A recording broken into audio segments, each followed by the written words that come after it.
God meets with one person and reworks their view of their identity, it's the hinge that changes the course of a life.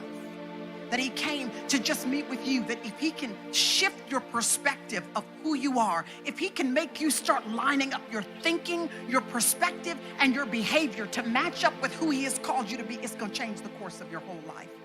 I want so much to remind you who you are. I want you to know that it doesn't matter what other people have called you. That it doesn't even matter what you've called yourself. There is only one who has the right and the authority to tell you who you are. I want you to know that other people aren't qualified to name you. And circumstances, they may have made things difficult for you, but they actually aren't powerful enough to define you. I want you to know that your history may have marked you, but it is not authorized to label you. I want you to know that what your mama called you or what your daddy did to you, it may have hurt you, and it may actually take real emotional work and years to kind of come up out of the unhealth that it rooted into your life. I understand that. But I want you to know that it does not have the power to shape the totality of who it is that you've been called to be.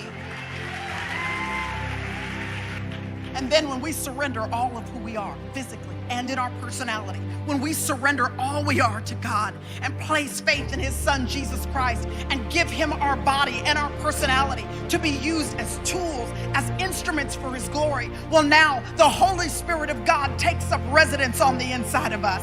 So then we are now becoming temples of the Holy Spirit of God. God's actual presence lives on the inside of me.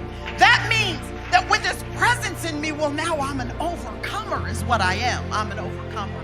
He has said that you are a chosen race. You're a royal priesthood.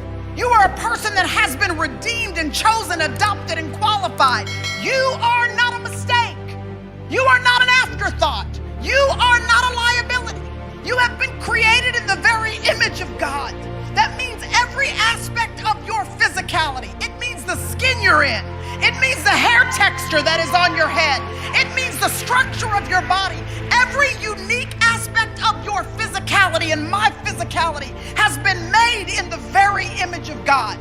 That means that any person or any system that seeks to diminish the value of the uniqueness of who I am is actually anti-God, because I'm an expression of the creative genius of God.